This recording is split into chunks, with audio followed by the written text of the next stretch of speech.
Rawr! Ew.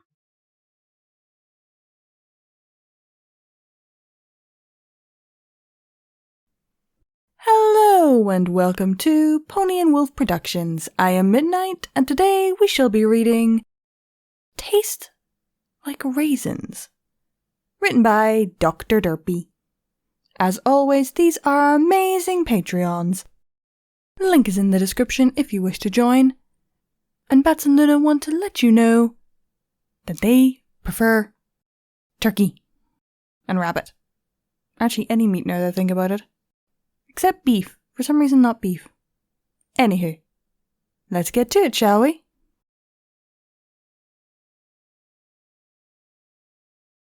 Princess Luna sat atop her royal cushion as she looked over the vast plains of her kingdom. She was a teenager alicorn, with violet blue coat, bright cyan eyes, and a crescent moon cutie mark, and a majestic ethereal mane, which was coloured like the star-strewn night. Luna was wearing her blue royal regalia, which she did whenever she left the privacy of her castle. This had been a recent gift from the Council of the Sun and Moon, after they relinquished their control of the two orbiting masses to her and her sister. The two ruled Equestria together, and while Luna controlled the Sun and Moon now, when her sister was old enough, she would take her place as a Maiden of the Sun. At that moment, her sister was in bed. Luna had just risen the moon and was preparing to begin her other nightly duties before turning in. As the Princess of the Night, it was her job to look after all the dreaming subjects and scour the dream realm for any dark spirits that tried to hurt her ponies. So she settled in comfortably and closed her eyes, ready to enter the dream state. Luna's senses began to fade away, and she was welcomed into the sparkly void. But before she could decide which path to take, she was abruptly brought back to the waking world when someone decided to gnaw on her horn. With a start, the princess opened her eyes and turned her neck to look at what was standing on her back, and her eyes landed on a small white alicorn happily biting away on her horn. "Celestia, dearest, what art thou doing?" she asked her sister with no small amount of amusement. The filly didn't answer, as she was still too busy chewing away. So Luna lit up her horn and levitated the little nuance beside her on the cushion. Celestia didn't put up a fuss, and when she was set down, she stared contemplatively into space as Luna looked down at her. "Thou doth know thou shouldest be in thy bedchamber. 'Tis quite late," she said. The small alicorn only mumbled. Luna rolled her eyes and nuzzled her sister gently in an attempt to take her out of her reverie. That seemed to do the trick. "Tastes like raisins," she said in awe, as if she had just figured out the cure to all diseases on the planet.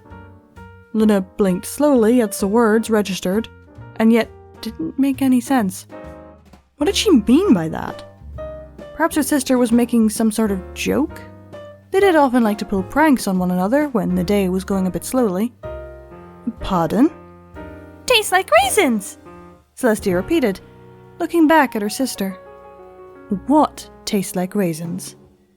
"Thy horn tastes like raisins," she exclaimed happily, lifting her hoof into the air in a celebratory fashion. Luna blushed and looked indignant as she peered up at her horn and then back down to Celestia. Now she knew this was some kind of joke. "Egad, Celestia, why wouldst thou say such lies?" "'Tis not lies, sister." Her sister scrunched up her nose cutely and looked approachively at Luna. "We aren't speaking the truth." Luna giggled at her sister's expression and then put a hoof around her in a hug.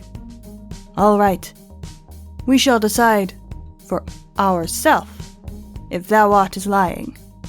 Looking around to make sure there were no ponies watching, the esteemed ruler of Equestria took off one of her blue hoofwear, lifted the appendage to her horn and gave it a quick rub.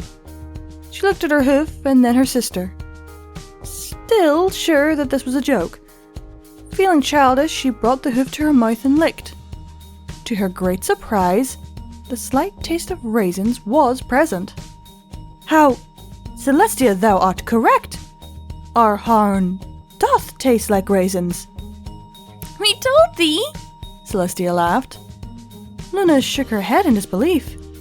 She'd been alive for so long, and yet she didn't know that her horn tasted like dried grape? How did that even work? Did all horns have a taste, or just hers? She decided not to think about it too hard.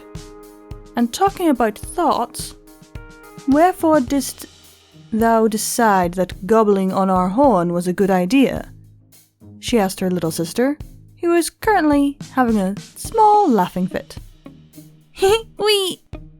We saw thou outside our window and decided to say good night with a wee prank. And thou saw it a good opportunity to taste our horn? Aye, we were curious, she replied with a snicker. Luna narrowed her eyes at Celestia, who saw this, and her grin turned into a grimace. Luna? She began to look scared. We wonder what thou horn tastes as. What? Nothing! It tastes like nothing! Celestia looked up in horror as her sister advanced. She tried to back away, but her older sister brought her hooves down upon her. Nay, not our horn! Cease your harassment, sister! Trapping the alicorn filly between her hooves, Luna nibbled the struggling ball's horn, causing Celestia to squeal and laugh out loud. Luna eventually stopped, thought to herself for a second before, "Tastes like a marshmallow," she declared, and Celestia gasped at the insult. "We dost not hath a marshmallow horn, sister," she howled. "Aye, thou dost!"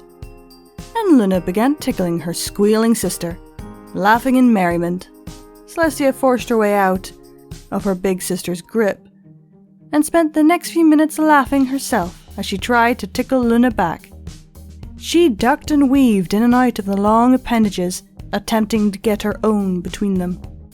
When their game finally ended and their giggles subsided, both sisters cuddled up with one another on the cushion, sharing warmth. As Luna began to drift off into her dream state, once more her sister spoke. "We love thee, Luna." "We love thee as well, Celestia."